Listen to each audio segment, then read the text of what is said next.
I'll go ahead and get started. And thank you again. Like Tony said, it's a Friday night, and so I really appreciate having everybody out there. And I'm going to talk about artist management because it's something that's very, very confusing for a lot of people. As an artist manager, I manage 2 artists and I consult with about 10. It's amazing how many people contact me. I just need a manager. I just need a manager. That's all I need, and I'll be off and running. And they haven't got anything going. And so I just want to kind of explain where a manager comes from and what they do, what they look for, and also where to find them. And then kind of goes through some mistakes that people make when looking for a manager. So the first thing is, why would you need a manager? Most people think because a manager is going to get them gigs, a manager is going to manage their entire business. All they have to do is be a creative. And that can happen. There's no question about that. That's a very real possibility, but it doesn't happen right off the bat. You got to remember that a manager makes between 10, 15, sometimes 20% of your income. That's what they use to be able to survive. And so if you're not making any income, then there is no money there for them to live off of. There's no money for them to run the office off of, to pay our staff off of. And so you can't really attract a professional manager until you're making money. And it's kind of a situation where it's when you get to the point where you're making money and you can afford to pay a manager and there's so much work for you to do that you can't get it all done, you're losing opportunities, that's when you need a manager. Before that, you might need a consultant, you might need interns, you might need just a virtual assistant. But a manager, because they live off of a percentage of your income, is not going to be able to do that unless you have enough income. Now, I will qualify that. Sometimes you'll get somebody who really believes in you.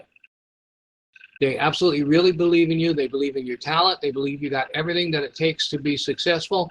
They believe that with the contacts they have, the resources they have, they can turn around and make money with you quickly. And so they're willing to invest some with you. But they're not so much in the area of artist development as they used to be. And they are looking for professional managers. They're looking for somebody that's got something going where they can basically not just leave you where you're at and just take a percentage of that, but to bump you to another level. And they can do it quickly. So if you're thinking about needing an artist manager and you think that's the next step for you, I just want you to really look seriously at where you're at in the business and are you in a position to be able to pay someone 20%, 15 to 20% of your income, and that's going to be enough for them to sustain themselves. Now, one thing that you do have to realize is you may not be the only client, and so you don't have to pay everything, every that the manager has, but you also don't want a manager who's got too many clients and won't spend any time with you. So I'm going to go through some of the things that a manager does. Well, first, what they're looking for. They're looking for a hard work, at least for me and the managers that I know of. The first things that we're looking for are somebody who is very, very dedicated to their careers. And it's not just the creative side, but they're a hard worker. They're willing to be teachable. They're willing to put in the effort that needs to be done in order to move to the next level. And that's sometimes it's a frustrating situation because you get artists who are really, really talented, but they don't want to do anything about the business side. They want somebody to do that for them. That is not a manager in most cases. That's more of an artist developer. But a manager is more on the strategy side to start with. And so I'm looking for somebody who's passionate. I'm looking for somebody who's not going to give up when the first obstacle comes in the way. I'm looking for someone who's very capable of moving to the next level, who's got the right mindset to go to the next level. I'm looking for somebody who's very professional because I want to put them into professional situations. I'm looking for someone who gels with me when it comes to my teaching style or our working styles together. That's really important. I always look at management. I talk about it as being like a marriage. I mean, you're signing away a good portion of your next year, 2 years, 3 years to a manager that's a big part of your career. And so you can't just jump in with a manager. It really is a matter of, like I said, like a marriage where it's really good to date somebody for a while. And me personally, because I work as a consultant as well, I don't manage anyone unless I've actually been consulting with them for at least 6 months. I used to do 3 months, found out that was not enough time. They could take it for 3 months. After 6 months, I kind of know, do they have the right work ethic? Or do they want it worse than I do? Do they have the right morals, the right ethics, period? Is their head on straight? Can they handle the struggles? Can they handle the negativity? Can they handle when they're getting, people are putting them down, or, the rejections that they're going to get? I need someone who's going to be like that. I also need someone who understands what their role is and what my role is, and doesn't get those confused. A manager is not a booking agent. We'll get into this, but a manager is not a booking agent. Booking agent gets you the gigs. The manager's job is to put the team together. So one of the team members that a manager is looking for is a booking agent. But I'm looking for somebody who shares the same vision, or I should say they should be looking for someone who shares the same vision.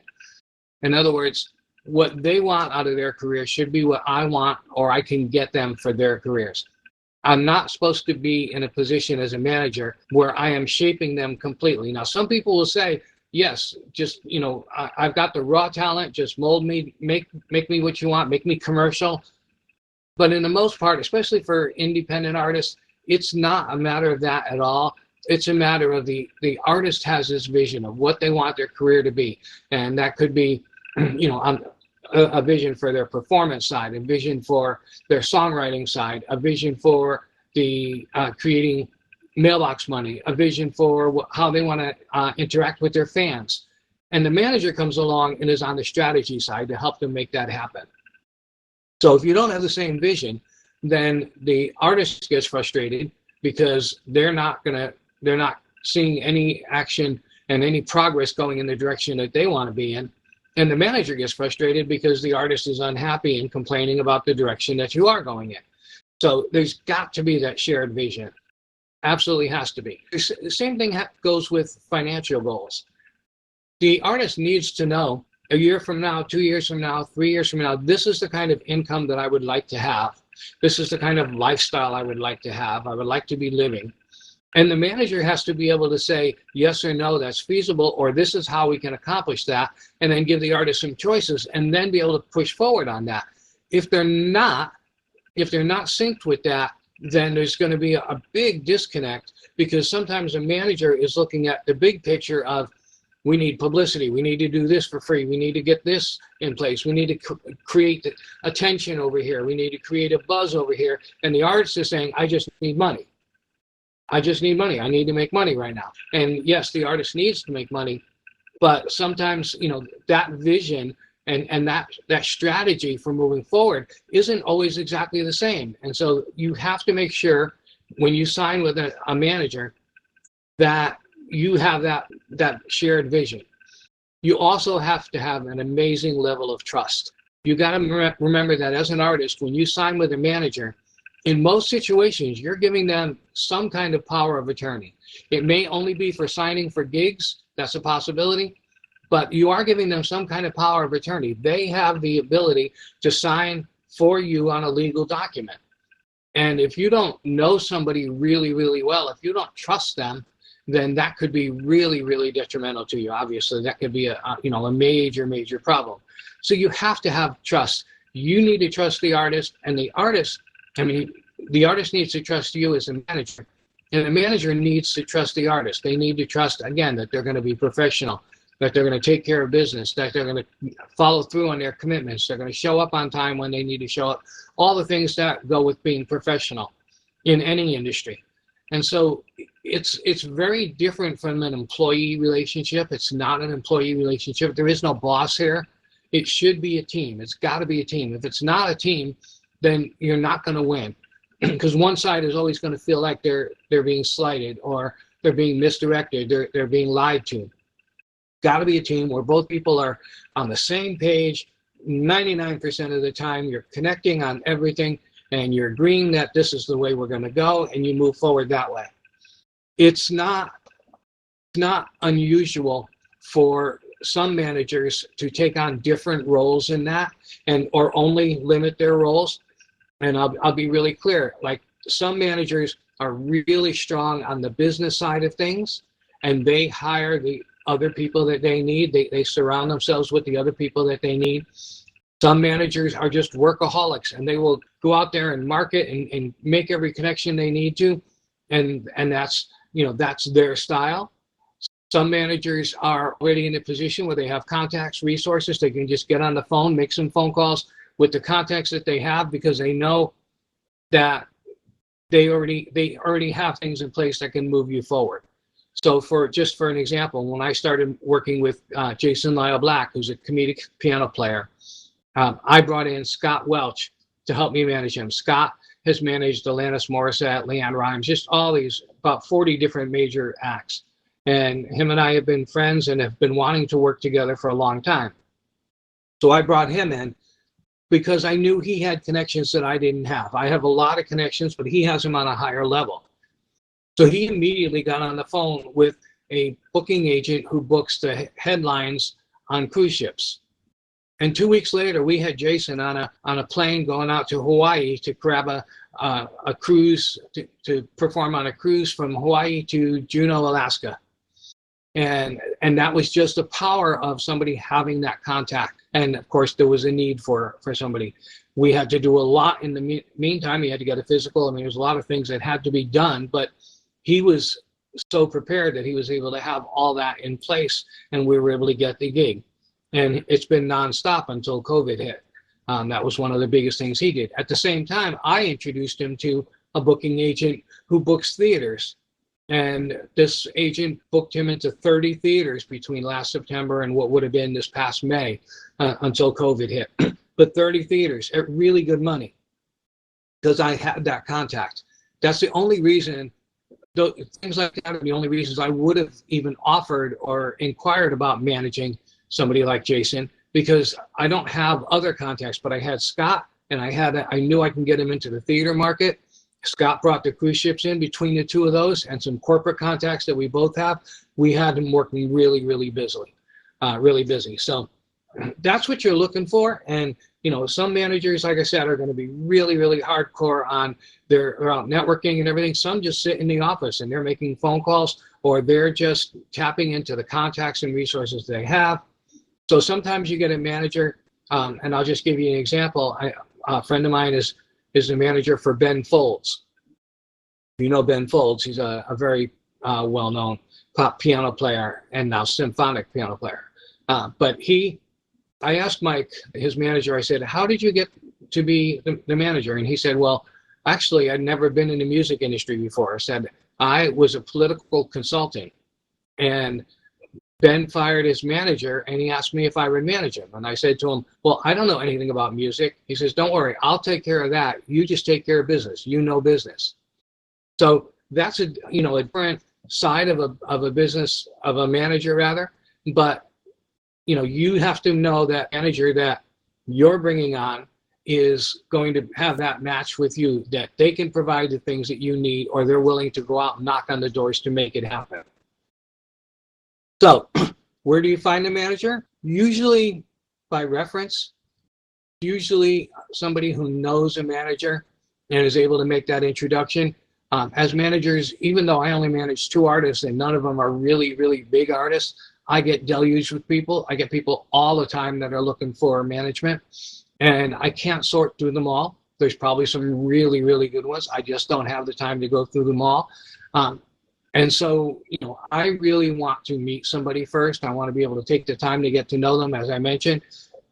So it's really hard. But if somebody comes to me and says, I know somebody who has the work ethic, who has the talent, who has the skills, this is all they're looking for, and, you know, they need a manager because of this, and it's a viable reason, then I'm going to pay attention to that. So if you're looking for a manager and you don't have that kind of a connection, then I would say you would look for people who are managing similar artists that are at your level and in the same genre.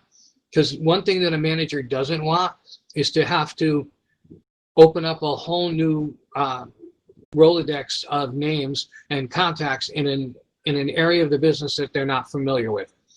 If I'm managing artists, I want several artists who are all in the same vein, because I can have the same contacts, the same resources for them. So, you want to look for somebody who's similar to you, who's managing artists that are similar to you. And I suggest somehow you work with them first. If you pay them as a consultant, whatever that takes. If you want to meet them in person, I would say the first place that most people would have gone would have been music conferences. Now it's going to be the Spark, but that's going to be a really big part of that, because again, part of it is that you want a really, really good first impression, and the best way to do that is in person. And so any kind of conference, there are conferences like the CD Baby conference and Music Biz conference, and there's a lot of music industry conferences, and managers are at all of them. They're there looking for artists. They're there to represent the artists that they bring there. They're there to learn. That's how we stay up on the industry. And then of course you can search online, but again, I would look at the criteria. Is this somebody who is managing artists that are along the same lines that I am, about the same level, that have the same style? That makes it really easy to be able to, for a manager to be able to say, yeah, this is worth me pursuing and at least getting a little bit deeper into. So I'm going to go through the kind of the 10 things that I think are managers' responsibilities. And again, sometimes not every manager is going to do all of this. In fact, most managers won't do all of them, but they are responsible for managing these parts of your business. So I look at a manager as the chief strategy officer. They're in charge of figuring out, okay, this is where you want to be. This is how we're going to get there. And now this is how we are going to get there. This is what we want you to be. And I don't say that very lightly, again, because it's really, really critical that you have the right path to get to where you want to go. Now, not every manager is really, really good at the planning. Not every manager is really good at strategy. Again, they all have their own skills, their own things that they're really strong at. And so a manager should be willing to bring in consultants, should be willing to go to conferences, make the contacts that they need, who can help with the strategy side of things. And that's exactly what I did with in bringing Scott in, because he has managed other artists that are farther along than Jason, but Jason was close enough that it made sense to bring him in. Excuse me. They are managing the business side of your career, and there's several different parts of that, but mainly they're coordinating everything on the business side. They're making sure that a lot of the all the things from the legal standpoint, from the contract standpoint, and everything, all that is being done right. It includes making sure that the gigs go smoothly. They may not be the ones booking the gigs. Again, they should be helping to put a team together, but they're there at the gigs. They're making sure things go smoothly. They're possibly the ones collecting the money at the gigs. Things that will allow you as an artist to do more of what an artist should be doing in the public. And so the business management's a big part of that. Contract negotiation is a big part of it. It's really this is one of the things that you are often signing over to your manager. Most of the time, the contracts are gig contracts, so they get to negotiate the price that you're going to get and any other perks that go with that. But you're also looking at, at times maybe a record label deal, a publishing deal. There's a lot of different areas of the business where you sign agreements with people, always with an attorney. I would always bring an attorney in to look at any agreements. Quite often, the attorney is the one that does the negotiating, but the manager is the one that is overseeing that and making sure that the terms, everything is exactly what you and you as the artist and he both need to have. They're overseeing the marketing, so they're making sure whether it's the social media side of things or publicity, working with a publicist. It could be trying to get TV interviews, whatever that is. whatever the marketing you need. It could be marketing for gigs and stuff. They are overseeing all of that. Doesn't mean they're doing every little thing, but they're overseeing all of that. That's really critical. Financial management. So not every manager is a business manager in the sense that there is a formal role called a business manager. And a business manager usually makes 5% of the artist's income. This is on top of the management income. But 5% of the artist's income to handle everything money-wise. They get the checks, they pay all the payroll, they pay all the bills. I mean, they're making sure that everything is done on the financial side. It's more than an accountant. They are part of the strategy team, so they're looking at investments. They are managing the entire financial side of the business for you, and that, not a lot of artists can afford to have that, but it's a critical piece when you start making money. When you start making more money than what you actually need to live on, then it's really good to have a business manager. And sometimes a regular manager, an artist manager, will do that, but it's not very common. Usually it's a business manager. They bring in a business manager to handle that side of it.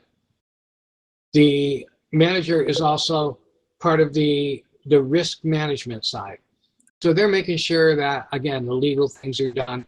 They're making sure that you have the right insurances.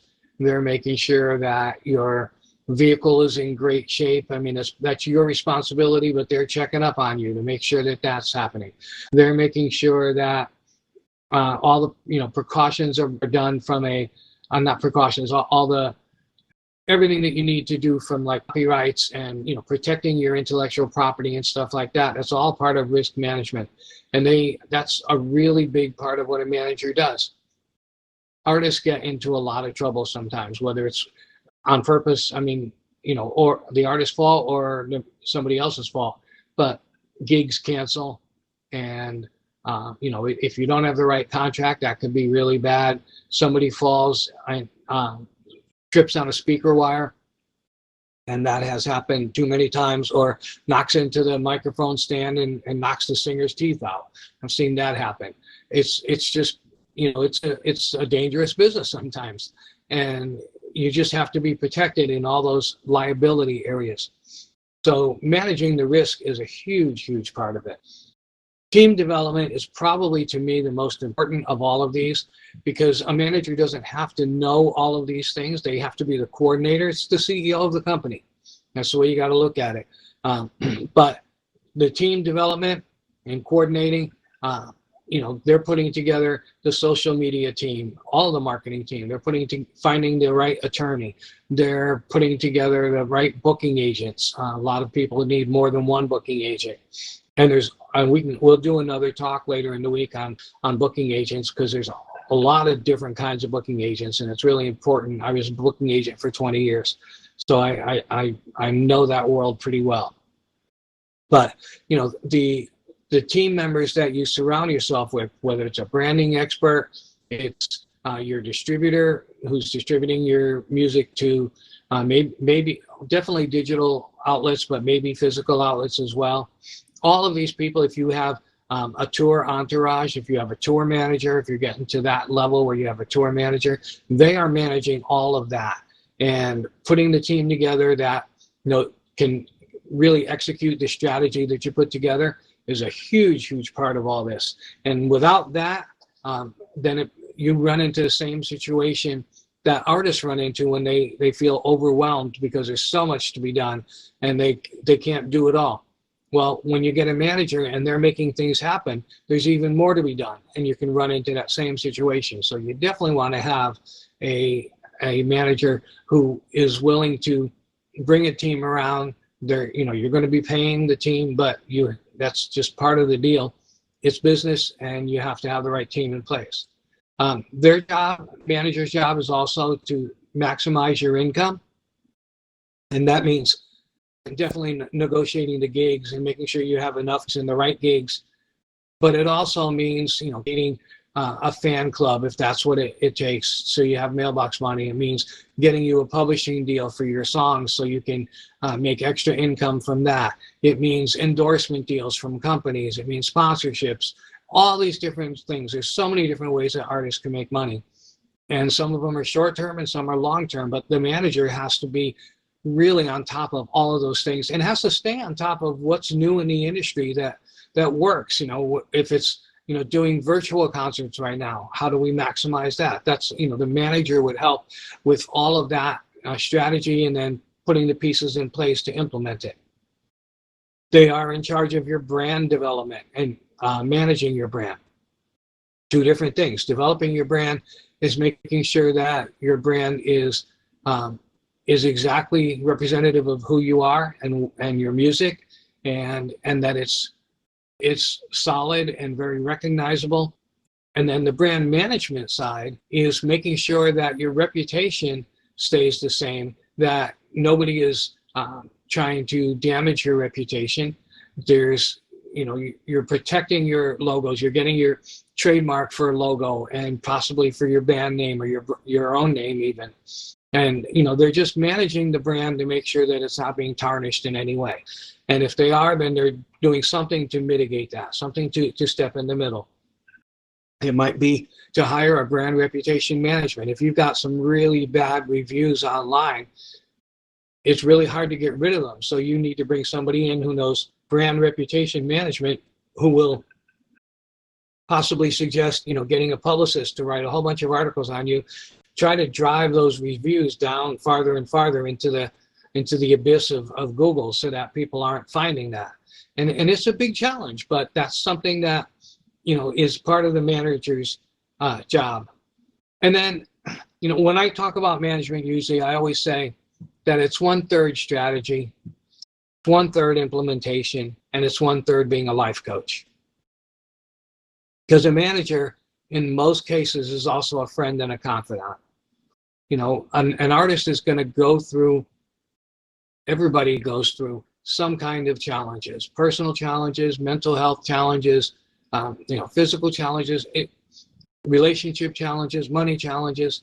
And there has to be that honesty, that frankness with the manager, because if you don't have that, if you're hiding things, then they can't do their job and you're not going to be able to live up to your end of the deal as an artist. So I also feel like, and when I say it's more like being a life coach for part of it, sometimes as a manager, you're picking an artist and you're moving them from one level to the next, and they are not familiar with that level. They've never been in that level. It's not their comfort zone. And that could be a major challenge. So you are helping them to grow. You're helping them to move mentally, physically, emotionally to the next level. Because every time you get in front of a bigger crowd, it could be a little bit more stress or a different kind of stress.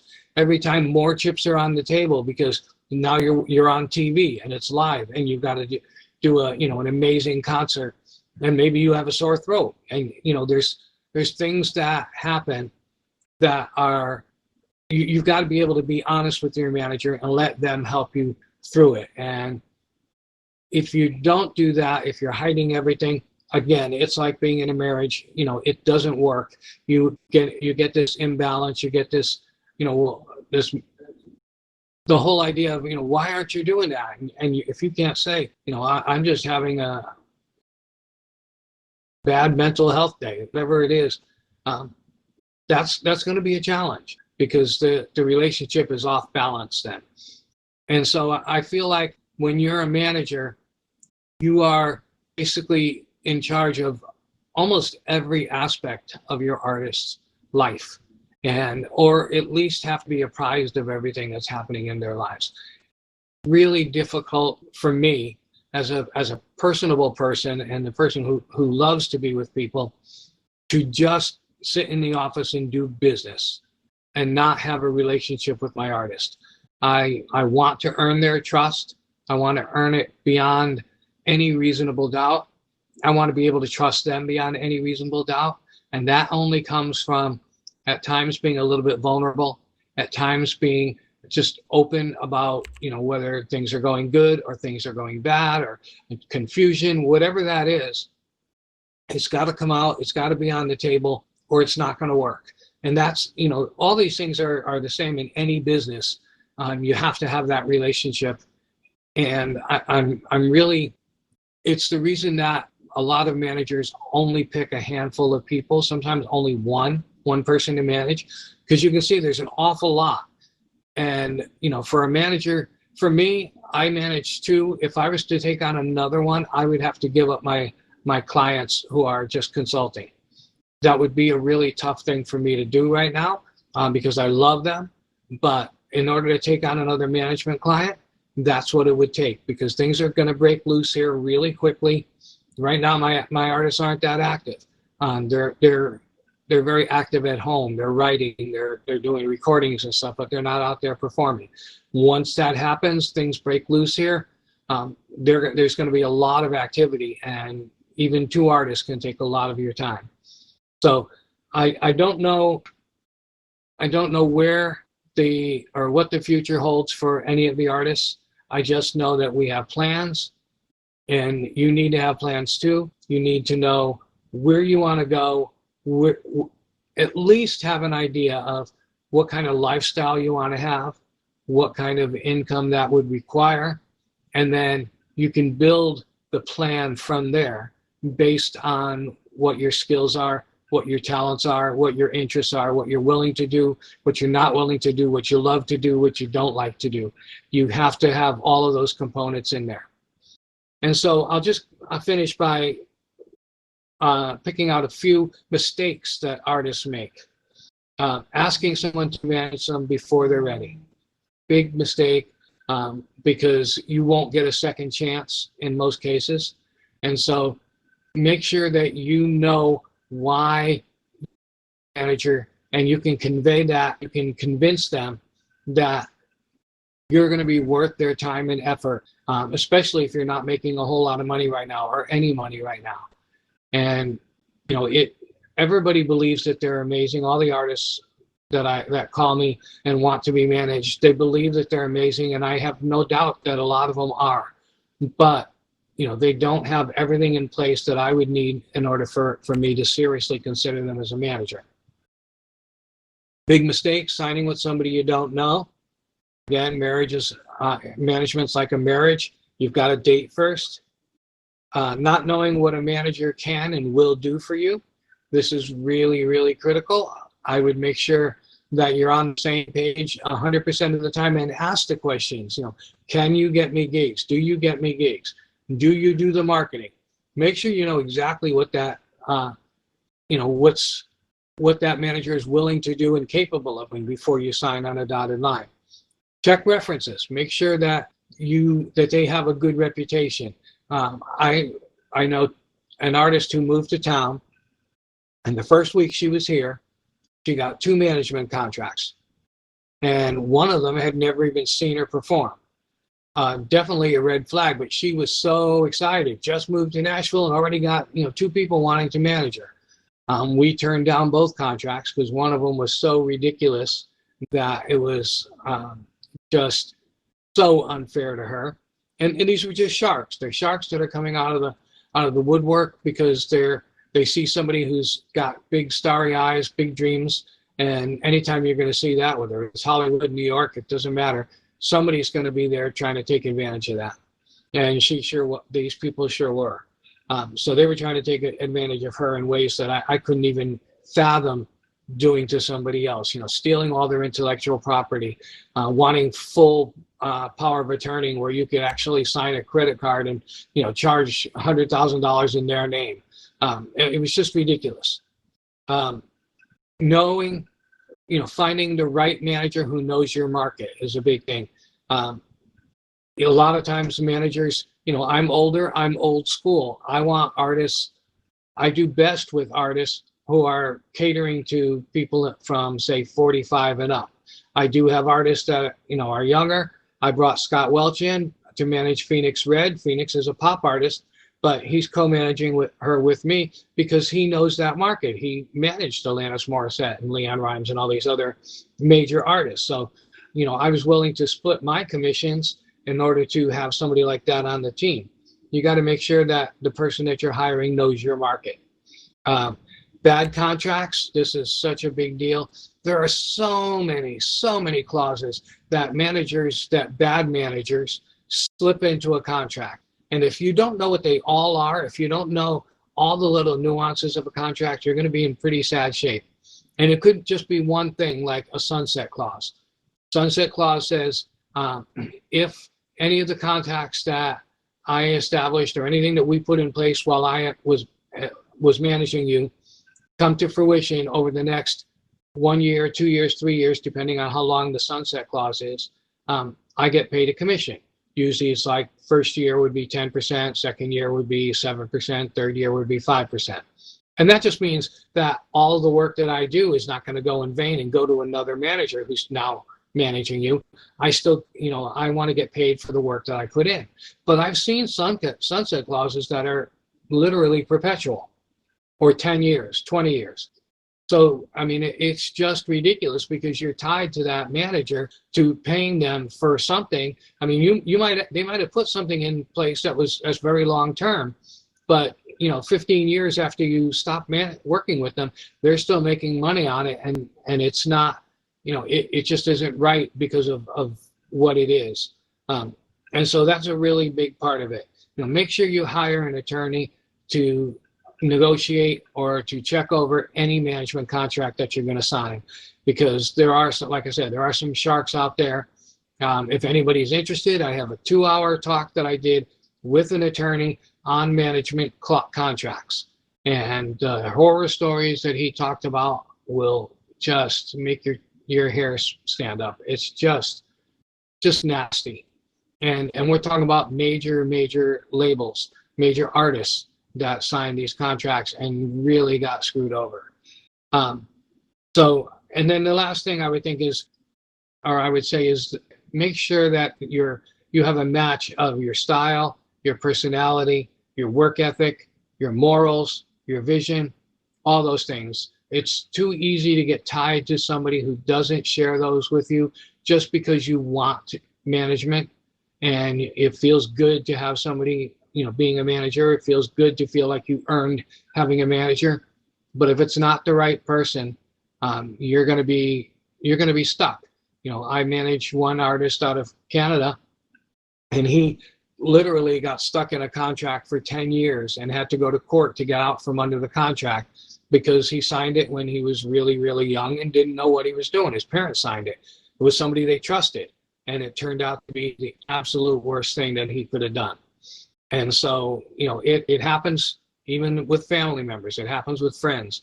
You just have to know what you're getting into with a manager, because you are tied to them for a while, and you are tied in very serious ways that affect your career. And that's about all I have. So if anybody has any questions, glad to answer. Okay. Well then, yeah, I've got one. Sure. Sorry.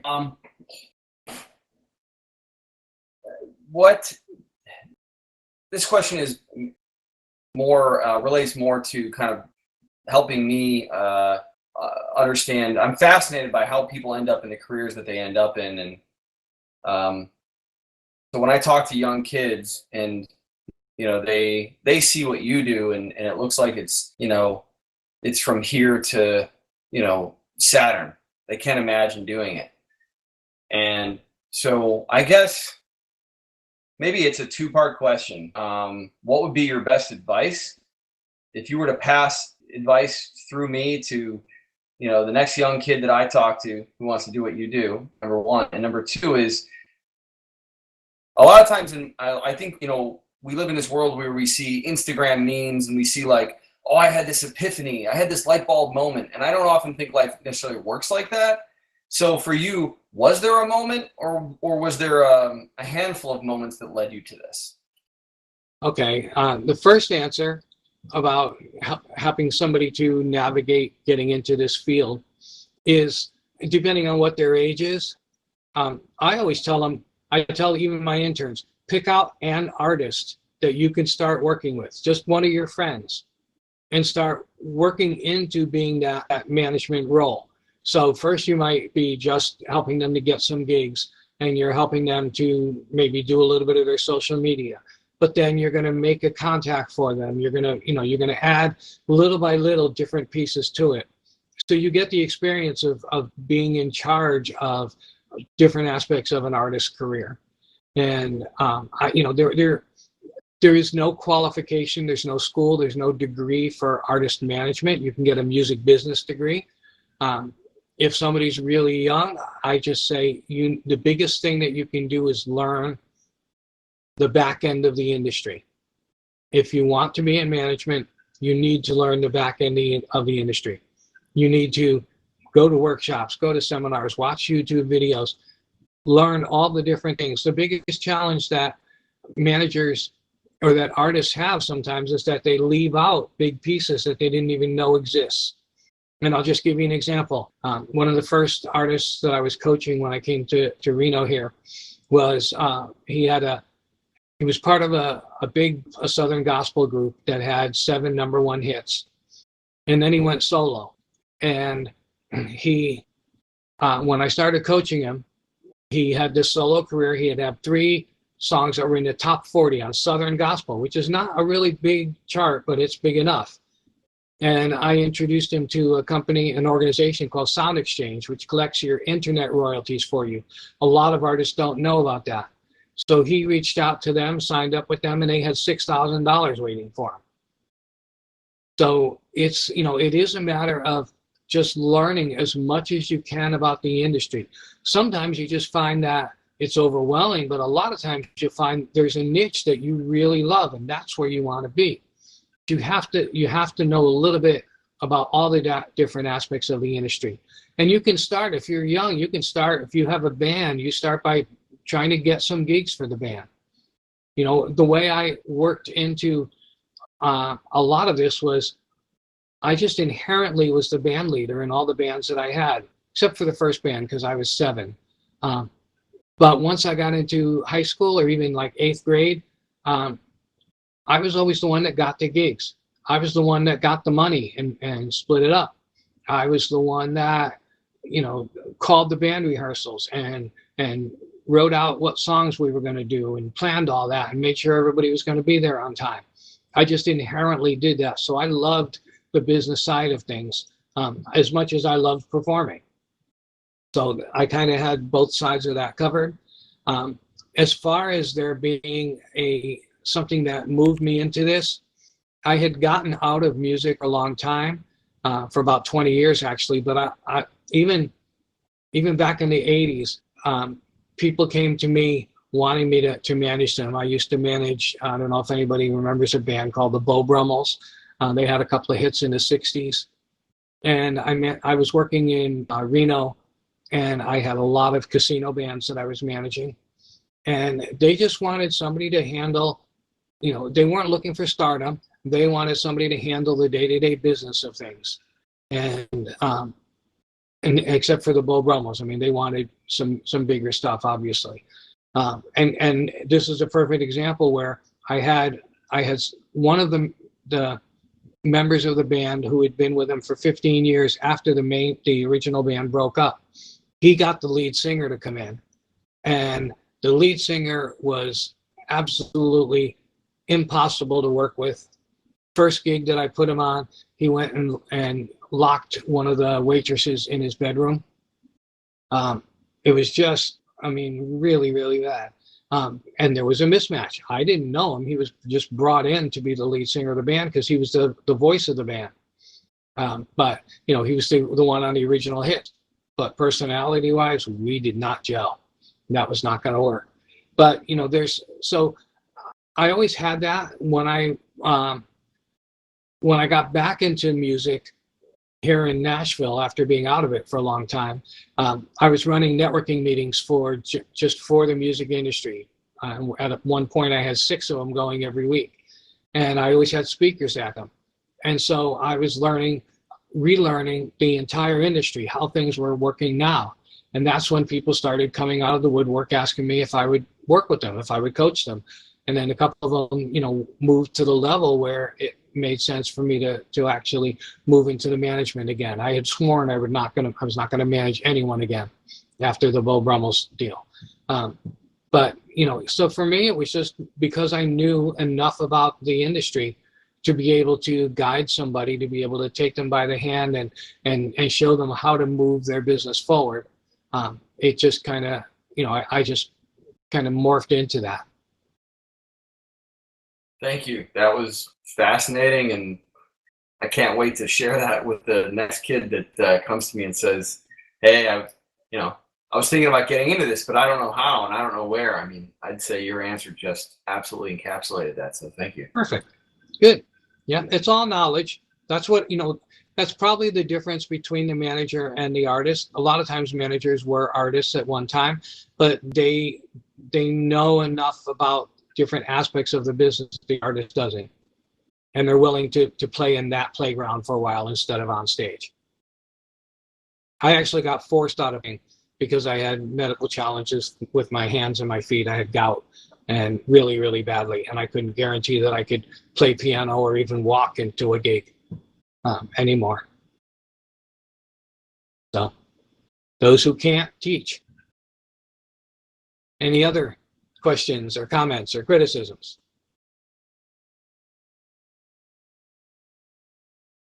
Okay, well, thank you all. Thank you for staying late on a Friday night. And I look forward to seeing you all on campus tomorrow.